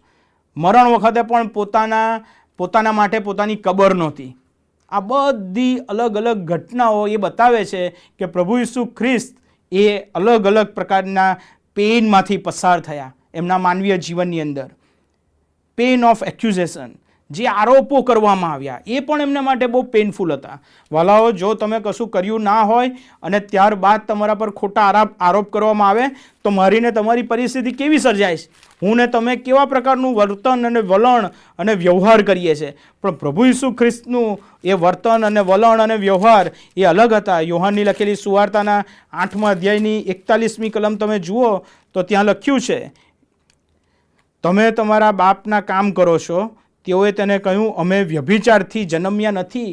આમ કહીને એને મેણા મારે છે. પ્રભુ ઈસુ ખ્રિસ્તનું જન્મવું એ દૈવી યોજનાનો ભાગ હતો. અને જો તમે એ આખો એ યોહાનની લખેલી સુવાર્તાનો 8મો અધ્યાયને તેની 31મી કલમથી 58મી કલમ સુધી જુઓ તો ત્યાં કઈ રીતે એ આરોપો મૂકીને એમને પેન ઓફ એક્યુઝેશન કે કઈ બાબતો બધી ત્યાં લખી છે કે જે એમને દુઃખદાયક હતી. 48મી કલમ તમે જુઓ તો ત્યાં પણ કહ્યું છે કે યહૂદીઓએ તેનો ઉત્તર આપ્યો કે તું સમરૂની છે અને તને ભૂત વળગેલું છે. ફરીથી આરોપ મૂકે છે. વાલાઓ, બધા જ આરોપને પ્રભુ ઈસુ ખ્રિસ્ત તોડી શકતા હતા, પણ એમણે એ સફરિંગમાંથી પસાર થયા. વાલાઓ, સહનશીલ બનવું એ તો એ કોઈ એક પ્રકારની નબળાઈ નથી, પણ સહનશીલ બનવું એ તો આત્મિક પરિપક્વતાની નિશાની છે. જે આત્મિક રીતે બળવાન છે, જે મજબૂત છે, જે ભલભલી પરિસ્થિતિઓ સામે ટક્કર લઈ શકે છે, તે જ વ્યક્તિ આત્મિક રીતે સહનશીલ બની શકે છે. અને અહીંયા હું ફક્ત સહનશીલતાને એક શારીરિક સ્વરૂપ આપવા માંગતો નથી, પણ સહનશીલતા એ તો તમે માનસિક રીતે, સાયકોલોજીકલ, ઇમોશનલ, સ્પિરિચ્યુઅલ બધા અલગ અલગ ફેક્ટરની અંદર તમારે અઘરી પળોમાંથી પસાર થવાનું આવે. પ્રભુ ઈસુ ખ્રિસ્ત વધસ્તંભ પર મરણ પામ્યા અને ઈશ્વરે જ્યારે પોતાનું મોં ફેરવી લીધું ત્યારે પણ એ સહન કરવું એમના માટે અસહ્ય હતું. પ્રભુ ઈસુ ખ્રિસ્તના મુખમાંથી એ શબ્દો નીકળ્યા કે મારા બાપ તે મને કેમ મૂકી દીધો છે. એ પ્રકારની અંતિમ ક્ષણોમાં પણ એમની પાસે એ સહનશીલતાનો અદ્ભુત ને અજાયબ એવો નમૂનો એમણે મૂક્યો હતો. 57મી કલમ તમે જુઓ, યોહાનની લખેલી સુવાર્તાના 8મા અધ્યાયની 57મી કલમ પણ ત્યાં બહુ સ્પષ્ટ કહે છે. અને ત્યાં લખ્યું છે, ત્યારે યહૂદીઓએ તેને કહ્યું કે હજી તો તું 50 વર્ષનો થયો નથી અને શું તે ઇબ્રાહીમને જોયો છે? ઇબ્રાહીમ કરતાં પણ પ્રભુ ઈસુ ખ્રિસ્ત વિશેષ છે એ બાબત જ્યારે સમજાવવા માટે આ કલમોની અંદર પ્રભુ ઈસુ ખ્રિસ્ત બતાવે છે ત્યારે તેઓ એને એક સામાન્ય વ્યક્તિ તરીકે ગણી લે છે. અને અમે તો ઇબ્રાહીમના સંતાનો છે, અમે તો ઇબ્રાહીમના સંતાનો છે. વાલાઓ, એ જે પેઇન છે, જ્યારે માનવીય જીવનની અંદર આવનાર દિવસો આપણા માટે બહુ ચેલેન્જિંગ છે, અઘરા છે. એવો મનગમતો કે સારા શબ્દોની અંદર જ ખ્રિસ્તી જીવન જીવાય અને ફૂલો પર જ ચાલવાનો સમય હોય એવું રહ્યું નથી. આવનાર દિવસો અને આવનાર સમયો કપરા અને અઘરા છે. જેઓનો વિશ્વાસ મજબૂત હશે તેઓ પ્રભુ ઈસુ ખ્રિસ્તના વિશ્વાસમાં જેઓ દ્રઢ હશે તેઓ જ ટકી રહેશે અને તેઓ જ એ વિશ્વાસમાં આગળ વધી શકશે. અને એટલા માટે તમારા અને મારા જીવનમાં એ સફરિંગ ટાઈમ એ તો બહુ જ અગત્યનો સમય બને છે કે જે તમને ને મને આત્મિક રીતે કસે છે, આત્મિક રીતે ઘડે છે. ઉપર છલ્લા નહીં, પણ આપણને આંતરિક રીતે, આંતરિક મનુષ્યત્વમાં બળવાન કરે છે. કોઈ પરિસ્થિતિ આપણને પાછી કરી શકતી નથી, કોઈ પરિસ્થિતિ આપણને પછાડી શકતી નથી, કોઈ વ્યક્તિ આપણા પર હાવી થઈ શકતા નથી, કારણ કે આપણે જાણીએ છીએ કે આપણું યુદ્ધ એ તો અંધકારની શક્તિઓની સામે છે. એ માંસ અને લોહીની સામે નથી, એ તો અંધકારના સામ્રાજ્યની સામે છે. પેન ઓફ રિજેક્શન, પ્રભુ ઈસુ ખ્રિસ્તનો નકાર કરવામાં આવ્યો. વાલાઓ, જ્યારે પોતાના અંગત લોકો, અંગત મિત્રો, અંગત સગાવાલાઓ તરફથી જ્યારે નકાર કરવામાં આવે અથવા જ્યારે એમને પડતા મૂકવામાં આવે ત્યારે એ પેન બહુ ભયંકર હોય છે. અને આપણે ઘણી બધી વાર એનો અનુભવ પણ આપણા જીવનોમાં કર્યો હશે. માર્કની લખેલી સુવાર્તા તેનો 6ઠો અધ્યાય અને તેની 3જી ને 4થી કલમ તમે જુઓ તો ત્યાં લખ્યું છે, શું એ સુથાર નથી? શું એ મરિયમનો દીકરો યાકૂબ તથા યોસે તથા યહૂદા તથા સિમોનનો ભાઈ નથી? શું એની બહેનો અહીં આપણી પાસે નથી? અને તેઓએ તેના સંબંધી ઠોકર ખાધી. અને પણ ઈસુએ તેઓને કહ્યું કે પોતાના દેશ તથા પોતાના સગા તથા પોતાના ઘર સિવાય પ્રબોધક બીજે ઠેકાણે માન વિનાનો નથી. બહુ સામાન્ય ગણી દીધું. પ્રભુ ઈસુ ખ્રિસ્ત કોણ? આ સામાન્ય વ્યક્તિ, આપણી મધ્ય રહેનાર, પણ એ ઈશ્વર પુત્ર તરીકેનો જે દરજ્જો હતો, જે એમનું વ્યક્તિત્વ હતું, તે તેઓ જોઈ શક્યા નહીં. પેન ઓફ રિજેક્શન, એમણે નકારી નાખ્યા. નકારનો અનુભવ કર્યો છે જીવનમાં? જ્યારે લોકોએ તમને નકાર્યા હોય, કુટુંબના લોકોએ મૂકી દીધા હોય, સગાવાલા મિત્રોએ તમને નકારી નાખ્યા હોય, એવી પરિસ્થિતિ કે જેમાં તમે ઈચ્છતા હોવ અને તમે સ્વીકૃતિ પામવાની લાગણી ધરાવતા હોવ, પણ ત્યારે તમને એ સ્વીકૃતિની લાગણી પ્રાપ્ત થઈ ના હોય. યોહાનની લખેલી સુવાર્તા તેનો 15મા અધ્યાયની 18મી કલમમાં પણ ત્યાં લખ્યું છે, જો જગત તમારા પર દ્વેષ રાખે છે તો તમારા અગાઉ તેણે મારા પર દ્વેષ રાખ્યો છે એ તમે જાણો. શું અપેક્ષા રાખી શકો? જગત પાસેથી તમે શું અપેક્ષા રાખી શકો? ઘણા બધા લોકો માનની અપેક્ષા રાખતા હોય, સત્તાની અપેક્ષા રાખતા, પણ વાલાઓ, પ્રભુ ઈસુ ખ્રિસ્ત કોઈ અપેક્ષા રાખી નહીં. લોકો આપણને ધિક્કારશે કારણ કે ઈસુને તેમણે ધિક્કાર્યા હતા. જો તમે પ્રભુ ઈસુ ખ્રિસ્તની પાછળ ચાલવા માંગો છો તો પેઇન ઓફ રિજેક્શન, એ અનુભૂતિ, એ અનુભવ તમારે ને મારે કરવો પડશે. તમારે ને મારે કરવો પડશે. અને જો એ અનુભવમાંથી હું ને તમે પસાર થવા માંગતા નથી અને એ અનુભવ પોતાનો અનુભવ બનાવવા માંગતા નથી, તો માની લેજો, સમજી લેજો કે ખરા શિષ્યપણાની નિશાનીમાં આપણે આગળ વધી શકતા નથી. ત્યાં લખ્યું છે, કેવું પેન થાય છે 23મી કલમમાં 22 અને 23, તેણે કંઈ પાપ કર્યું નહીં અને તેના મોંમાં કદી કંઈ કપટ માલુમ પડ્યું નહીં. તેણે નિંદા સહન કરીને સામી નિંદા કરી નહીં. નિંદાનો ભોગ બન્યા છો અને તમારું વલણ શું હતું? વિચારજો. સહનશીલતા કેમ નથી? વિચારવાની જરૂર છે. આત્મિક જે મૂળો છે, આત્મિક જે આપણા સ્પિરિચ્યુઅલ રૂટ છે, તે પ્રભુ ઈસુ ખ્રિસ્તના વચનોમાં ના હોય તો એ સહનશીલતા કદી આવતી નથી. નિંદાની સામે નિંદા થઈ જ જાય, કારણ કે સ્પિરિચ્યુઅલ રૂટ એ વચનોમાં નથી. પણ જો વચનોમાં હોય તો કહી શકાય કે તેણે નિંદા સહન કરીને સામી નિંદા કરી નહીં, દુઃખો સહન કરીને ધમકી આપી નહીં, પણ અદલ ન્યાય કરનારને પોતાને સોંપી દીધો. Pain of rejection, pain of accusation અને pain of loneliness. Pain of loneliness. પ્રભુ ઈસુ ખ્રિસ્તે પોતાના જીવનની અંદર આ પણ એક ભારે પેન પોતાના જીવનમાં એમણે અનુભવ્યું. લાકડા પર તેણે પોતાના શરીરમાં આપણા પાપ માથે લીધા, જેથી આપણે પાપો સંબંધી મૃત્યુ પામીને ન્યાયપણા સંબંધી જીવીએ. તેના ઘાવોથી તમે સાજા થયા, કેમ કે તમે ભૂલા પડેલા ઘેંટાના જેવા હતા, પણ હવે તમારા જીવોના પાળક તથા અધ્યક્ષની પાસે પાછા આવ્યા છો. વાલાઓ, પેઇન ઓફ લોનલીનેસ. આ વધસ્તંભના સમયે અને એ પહેલાંના સમયની અંદર એ બધા 12 શિષ્યો કે જેમણે 3.5 વર્ષ એમની સાથે રહ્યા, એમની સાથે સૂઈ ગયા, એમની સાથે ખાધું, એમની સાથે સુવાર્તા પ્રચાર કર્યો, એમની સાથે શિક્ષણ આપ્યું, એમની સાથે ચમત્કારો જોયા, એમની સાથે રહીને ચમત્કારો કર્યા, એમની સાથે રહ્યા, તે પણ એમને અંત સમયે જ્યારે જરૂર હતી તેવા સમયે તેમને મૂકીને જતા રહ્યા. આવો અનુભવ તમે કર્યો છે? પ્રભુ ઈસુ ખ્રિસ્તે શું કર્યું? કચકચ કરી, નિંદા કરી, તમારી પાછળ તો અઢળક સમય મેં વિતાવ્યો, તમને મેં તૈયાર કર્યા, તમારી પાછળ મેં મહેનત કરી, પણ અંત સમયે તમે કોઈ મારી સાથે ઊભા ના રહ્યા. એવા શબ્દો બોલ્યા? ના. એમણે તો ઈશ્વર તરફ દ્રષ્ટિ કરી, કારણ કે તેઓ ઈશ્વરને માટે આવ્યા હતા, ઈશ્વરની યોજના પૂરી કરવા આવ્યા હતા, ને ઈશ્વરનું કાર્ય જ્યાં પૂરું થવાનું હતું ત્યાં સુધી ઈશ્વર એમની સાથે છે, એ અનુભવની સાથે તેઓ ચાલ્યા. અને વાલાઓ, મારા અને તમારા પૃથ્વી પરના જીવનની અંદર પણ જો તમને ઈશ્વરનો ઈરાદો તમારા જીવનના માટે ખબર નથી તો તમારી બધી મહત્વાકાંક્ષા અને યોજનાઓ નિષ્ફળ જશે. અને ઈશ્વરનો ઈરાદો એ છે, ઈશ્વરનું તેડું તમારા અને મારા જીવનના માટે એ છે કે હું ને તમને શાના માટે તેડવામાં આવ્યા?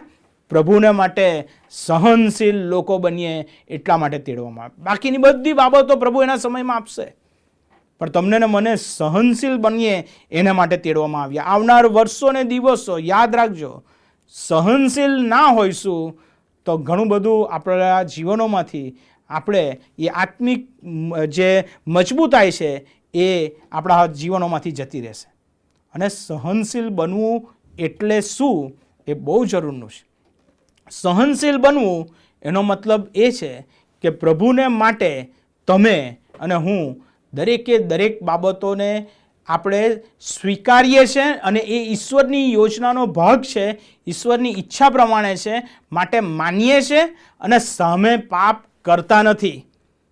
એવો સામે આપણે કોઈ પણ પ્રકારનો વર્તન ને વલણ કરતા નથી કે જેને લઈને હું ને તમે પાપ કરી બેસીએ. સહનશીલ બનવું એટલે એ છે કે જેમ પ્રભુ ઈસુ ખ્રિસ્તે દેવની યોજનાને સ્વીકારી અને દરેક પરિસ્થિતિમાંથી ચાલ્યા પસાર થયા, પણ લખ્યું છે તેણે કંઈ પાપ કર્યું નહીં, તે પરિસ્થિતિમાંથી પસાર થઈ. મારા અને તમારા જીવનો પર એવી વિકટ પરિસ્થિતિ આવે ને સહનશીલ બનવાની બાબત આવે ત્યારે શું હું પાપ કરી બેસું છું? શું મારા મુખમાંથી એવા અપશબ્દો નીકળી જાય છે, એ ગુસ્સો એ રીતે નીકળી જાય છે કે જે બીજાઓને ઠોકરરૂપ હોય અને પાપરૂપ મારા જીવનની માટે બની જતું હોય? ભલાઓ, સહનશીલ બનવાની જરૂર છે, કારણ કે એ ઈશ્વરની તમારા માટે અને મારા માટેની યોજના છે, ઈરાદો છે અને એ વિચાર છે. ઈશ્વરના લોકો જીવનમાં અનુભવે છે. શું અનુભવે છે? જ્યારે બધા એમને મૂકીને જતા રહે ને ત્યારે અનુભવે છે કે મારો આધાર તો ઈશ્વર છે, મારો આધાર તો ઈશ્વર છે. લોકો મૂકીને જતા રહે ત્યારે દુઃખી ના થશો. એકલતા અનુભવો, કારણ કે એકલતાનો સમય જ તમને આત્મિક રીતે બળવાન, પરિપક્વ અને ઈશ્વર પર આધાર રાખતા શીખવે છે. મૂસાના જીવનમાં તમે વિચારો, એકલતાના દિવસો, એ અરણ્યમાં એકલો, મહેલમાંથી અરણ્યના દિવસોમાં એકલા સમયો પસાર કર્યા. યુસુફના જીવન વિશે વિચારો, એ જેલની અંદર એકલતાનો સમય, કોઈ ઓળખતું પણ નહોતું. સાઉલ પછી પાઉલ બન્યો, એ પાઉલના જીવન વિશે વિચારો, અરણ્યમાં. અરણ્ય, અરણ્ય, અરણ્ય. આ બધા શબ્દો અને આ બધા સમયો કેમ જીવનમાં આવે છે? જો તમે એકલતામાંથી પસાર થઈ રહ્યા છો તો પ્રભુનો આભાર માનો, કારણ કે પ્રભુ તમને ઘડી રહ્યા છે એમના પર આધાર રાખવાને માટે. પ્રભુ તમને તૈયાર કરી રહ્યા છે, કારણ કે તમે બીજા કોઈ પર નહીં, રાજાઓ પર નહીં, પણ દેવ પર ભરોસો રાખો, એમ વચન કહે છે. તમે ને હું માણસો પર આધાર રાખીને નહીં, પણ તમે ને હું ઈશ્વર પર આધાર રાખીને જીવીએ, માટે એ લોનલીનેસ આપણા માટે ગિફ્ટ સમાન બની જાય છે. આ દિવસોમાં, આ જમાનામાં કેટલા બધા લોકો ખાલીપાનો અનુભવ કરે છે. લોકોના ટોળાની વચ્ચે પણ તેઓ ખાલી છે. જુવાનો તમે જુઓ, એ ખાલીપાને દૂર કરવાના માટે કેટલા બધા પ્રયત્નો કરે છે. વાલાઓ, ઈસુની જરૂર છે. એ ખાલીપો દૂર કરવા માટે ઈસુની જરૂર છે, અને ઈસુને આપણા જીવનોમાં આપણે સ્વીકારીએ છીએ ત્યારે જીવન બદલાઈ જાય છે. ઈસુના એ શિષ્યો, એ પણ એમને મૂકીને જતા રહ્યા, અને એ પરિસ્થિતિની અંદર પ્રભુ ઈસુ ખ્રિસ્ત દુઃખી થયા નહીં, નિરાશ થયા નહીં, દોષ મૂક્યો નહીં, એમને કોઈ રીતે કોસ્યા નહીં, પણ એમણે એ પરિસ્થિતિની અંદર પણ પ્રભુ પર આધાર રાખ્યો અને પ્રભુને પોતાના જીવનમાં કેન્દ્ર સ્થાને રાખીને તેઓ જીવ્યા. યશાયાનું પુસ્તક, તેનો 59મો અધ્યાય 59 અને 59 ચેપ્ટર અને 16મી કલમ, 16 કલમ.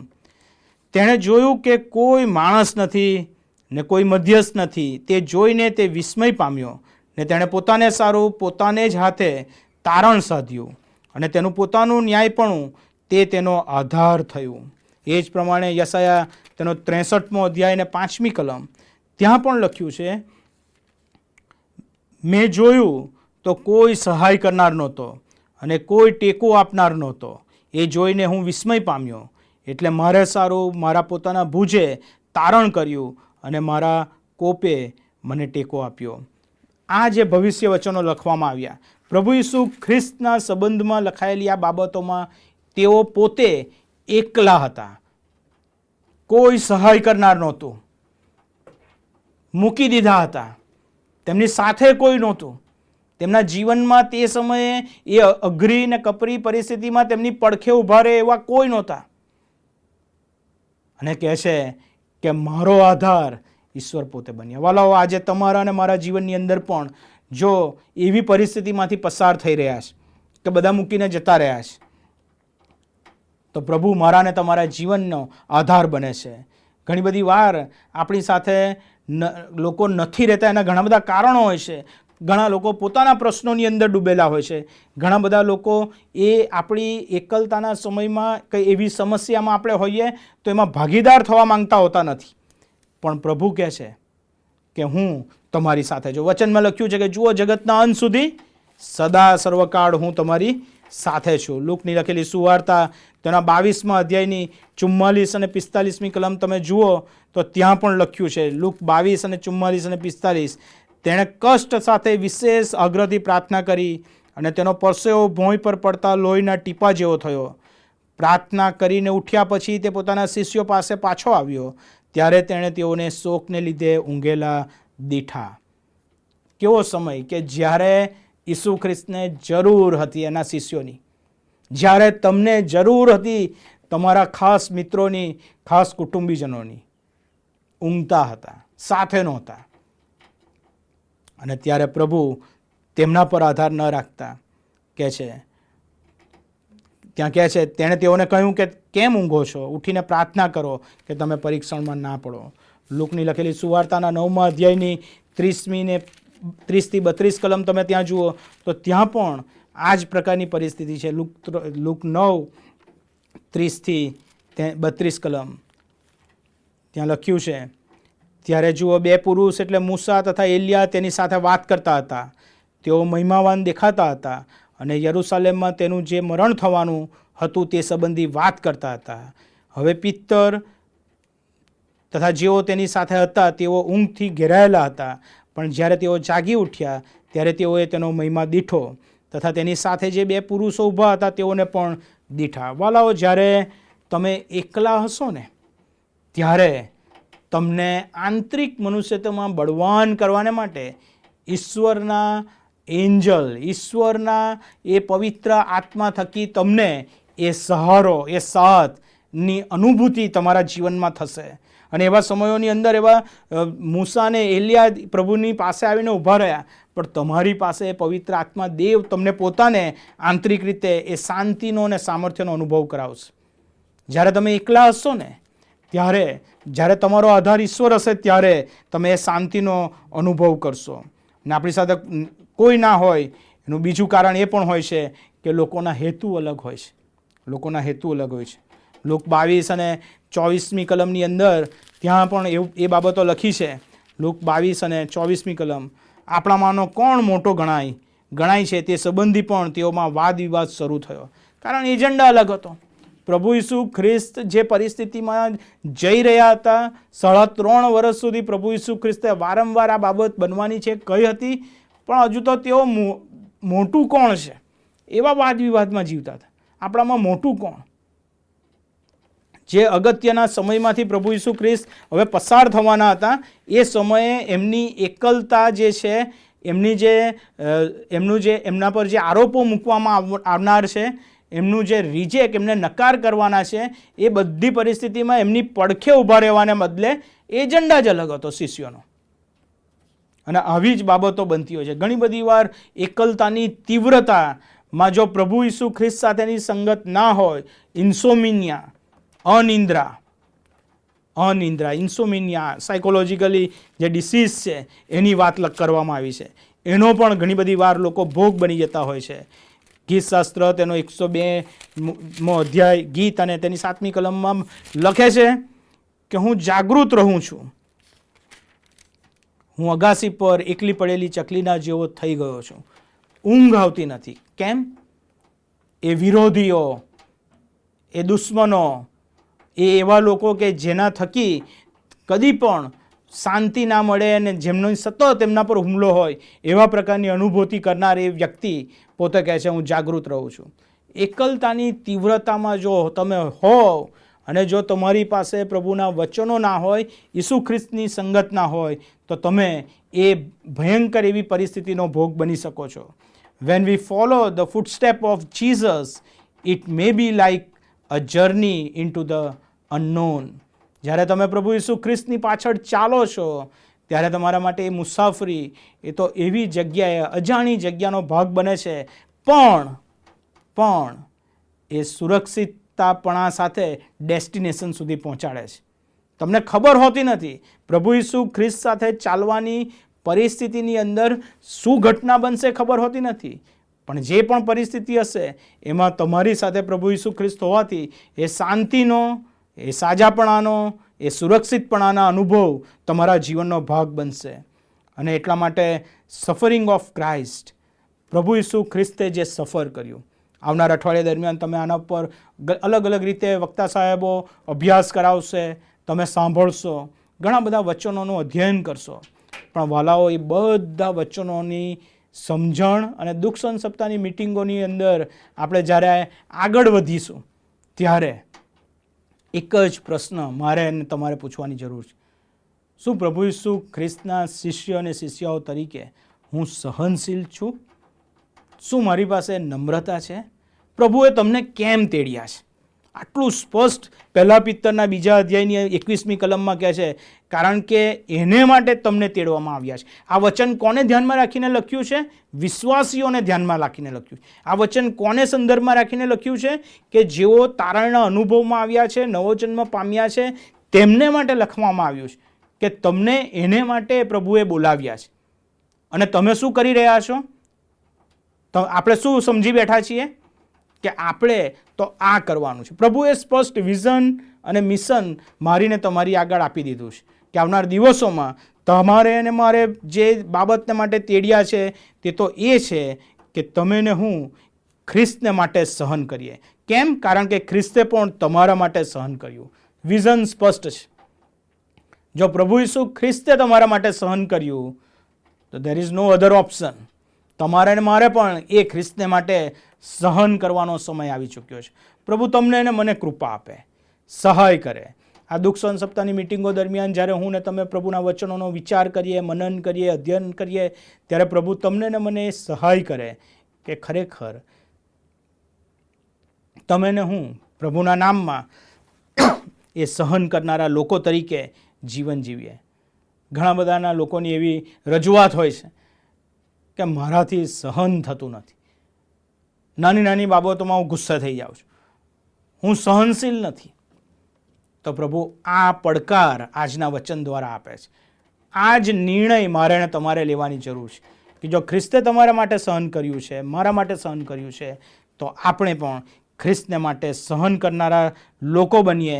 નિંદા સહન કરીને સામી નિંદા કરવાની જરૂર નથી. દુઃખો સહન કરીને ધમકી આપી નહીં, પણ પોતાની જાતને ઈશ્વરના હાથોમાં સોંપી દીધા. અને એને લીધે શું થયું? ઈશ્વરે એ પ્રભુ ઈસુ ખ્રિસ્તને એવું માન આપ્યું કે વચનમાં લખ્યું છે કે દરેક જીભ કબૂલ કરશે કે ઈસુ ખ્રિસ્ત તે જ પ્રભુ છે. આવો આપણા મસ્તકો જીવતા ઈશ્વરની હજુરમાં નમાવીએ અને પ્રાર્થનામાં જોડાઈએ. અમારા જીવન કૃપાળુ અને પ્રેમાળ ઈશ્વર પિતા, વચનના પ્રકાશમાં અમે અમારી જાતોને એક જ પ્રશ્ન પૂછવા માંગીએ છીએ, વિચારવા માંગીએ છીએ, સ્વમૂલ્યાંકન કરવા માંગીએ છીએ. અને તે તો એ કે શું અમે સહનશીલ છીએ? તમારા માટે અમે સહન કરનારા લોકો છીએ? એવી કઈ બાબત છે કે જે અમને સહનશીલ બનતા અટકાવે છે? પ્રભુ, તમારા વચનોમાં જે રૂટ અમારા મજબૂત હોવા જોઈએ, જે વચનોમાં મૂળ અમારા મજબૂત હોવા જોઈએ, એ જો નથી તો અમે સહનશીલ વ્યક્તિઓ બની શકતા નથી. અને આજે સવારે અમે તમને કમિટમેન્ટ આપીએ છીએ કે તમારી દ્રષ્ટિમાં નમ્ર બનતા અને સહનશીલ બનતા અમને શીખવો, કારણ કે ખ્રિસ્તે અમારા માટે સહન કર્યું અને એને માટે અમને તેડવામાં આવ્યા છે. તેમણે સામી નિંદા વાળી નહીં, સામું પાપ કર્યું નહીં, પોતાના મુખે કશું એવું બોલ્યા નહીં અને દુઃખ સહન કરીને કોઈને ધમકી આપી નહીં. પ્રભુ, તમે પણ અમને કૃપા આપો કે અમે તમારી જેમ તમારા આદેશને, તમારા નમૂનાને અને તમે જે ઉદાહરણરૂપ અમારા માટે સાક્ષીરૂપ બન્યા છો એ રીતે અમે પણ તમારા માટે જીવન જીવી શકીએ. પ્રભુ ઈસુના નામમાં મારી આ પ્રાર્થના સાંભળો અને માન્ય કરો. આમેન.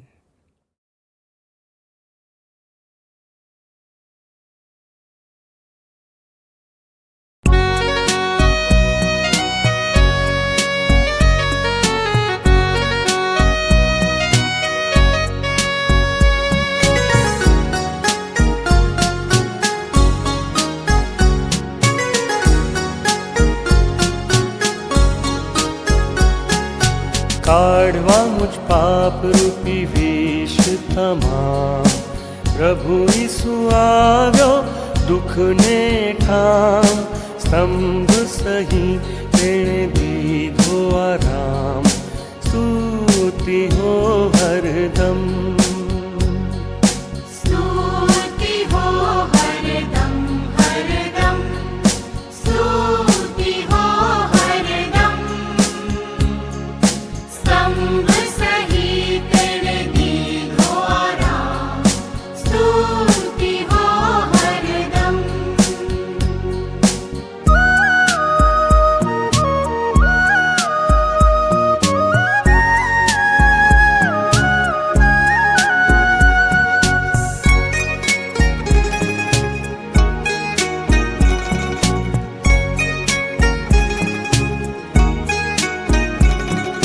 કાલ્વરી પર થયો તે કુરબાન રુધિરની ધારથી છે આશીષ દાન પાપી શું થાય તેમાં કરી સ્નાન સ્તુતિ હો હરદમ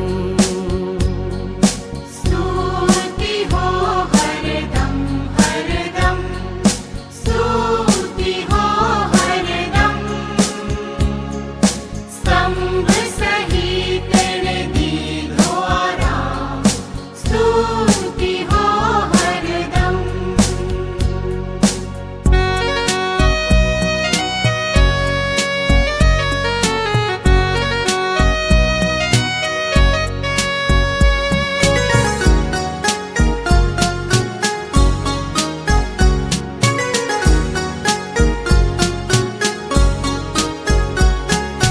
કેવી અજાયબ અનુપમ પ્રીત પાપી કાજે થયો પ્રાયશ્ચિત મુક્ત કરે નિજ લોહિતથી સ્તુતિ હો હરદમ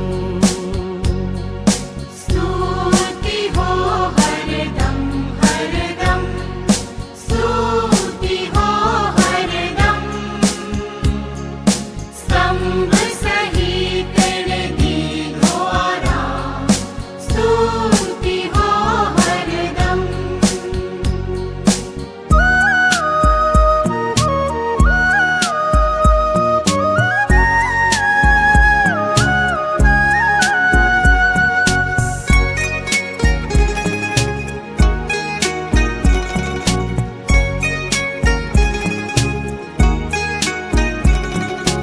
વેઠી મરણનો કડવો માર પ્રભુ ખ્રિસ્તે ખોલ્યું સ્વર્ગી દ્વાર આશ અચળ ને અદ્ભુત ઉદ્ધાર સ્તુતિ હો હરદમ स्तुति हो हरदम हरदम स्तुति हो हरदम स्तंभ सहित तेरे दीधो आराम स्तुति हो हरदम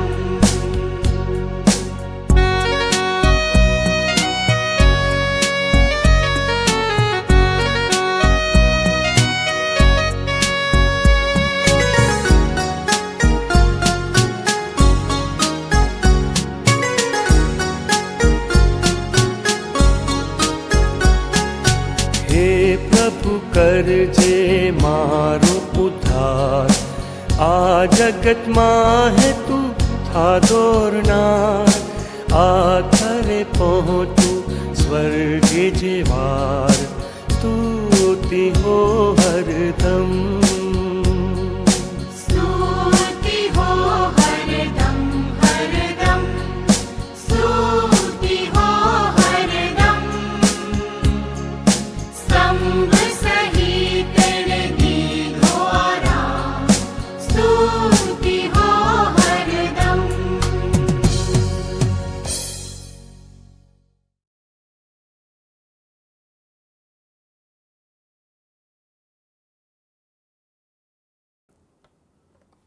પ્રાર્થનામાં જોડાઈએ.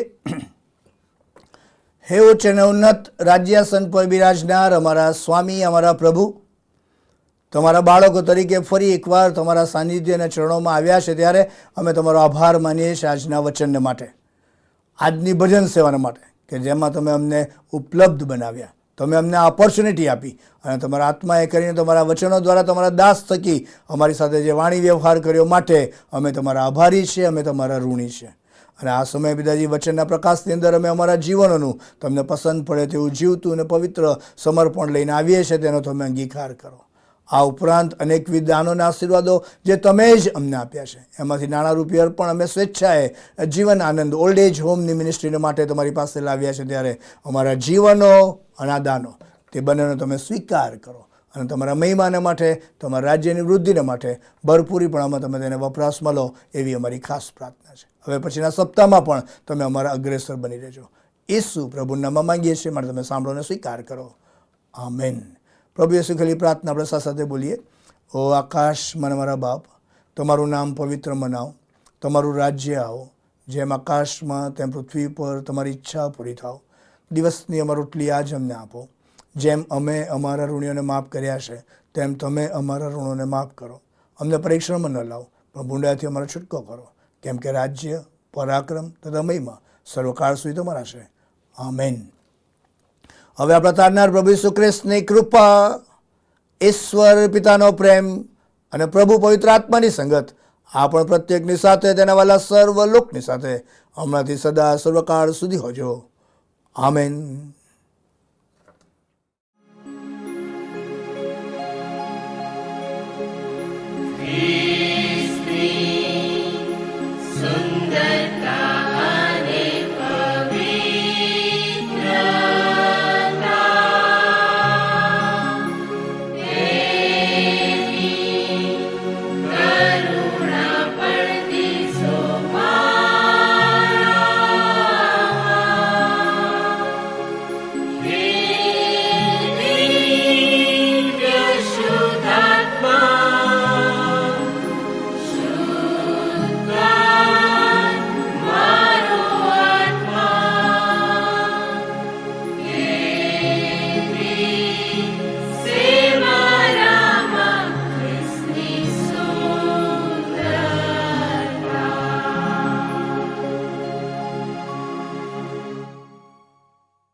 देखो देखो कोई आ रहा है, कैसा जलवा मसीह आ रहा है. देखो देखो कोई आ रहा है, कैसा जलवा मसीह आ रहा है. आंखें अपनी उठा कर तो देखो, कैसी शान से मसीह आ रहा है.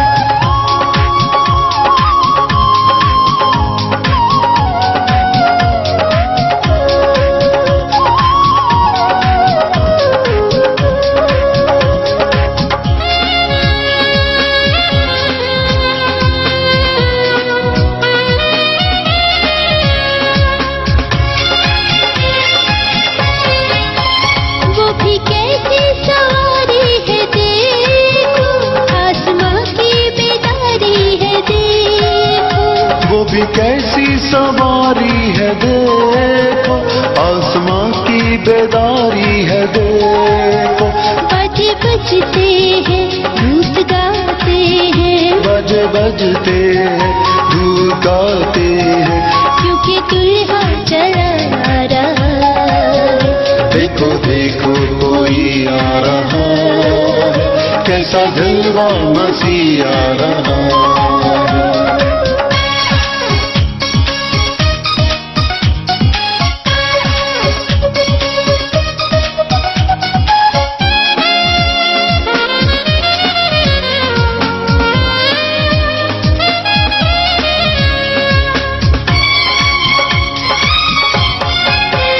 अब नहीं है वो कांटों का सेहरा, वो तो पहने है दुल्हा का सेहरा.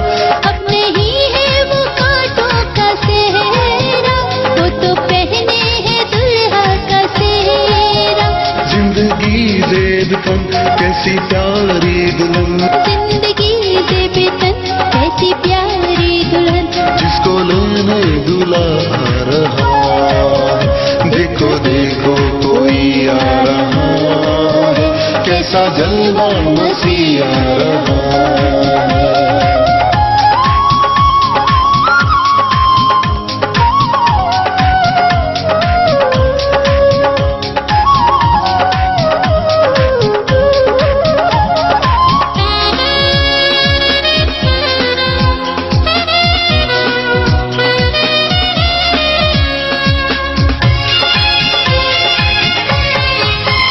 वहाँ सूरज न चांद और न कोई, वहाँ मुर्दे पड़े हैं न कोई, वहाँ सूरज न चांद और न कोई, वहाँ मुर्दे पड़े हैं न कोई।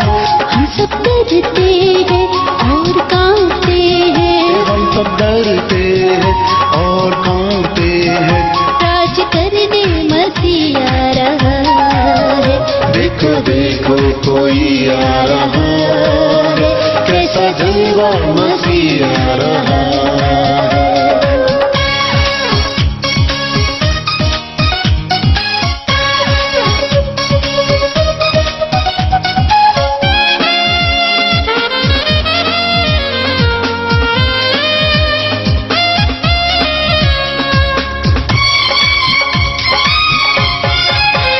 ये दुनिया हमारी मिटेगी, एक नई दुनिया फिर से बसेगी। ये दुनिया हमारी मिटेगी, एक नई दुनिया फिर से बसेगी। सब नया होगा, जग नया होगा, सब नया होगा, जग नया होगा, नया करने मसीह आ रहा है। देखो देखो कोई आ रहा है, कैसा जलवा मसीह आ रहा है। आंखें अपनी उठा कर तो देखो, कैसी शान से मसीह आ रहा है। देखो देखो कोई आ रहा है, कैसा जलवा मसीह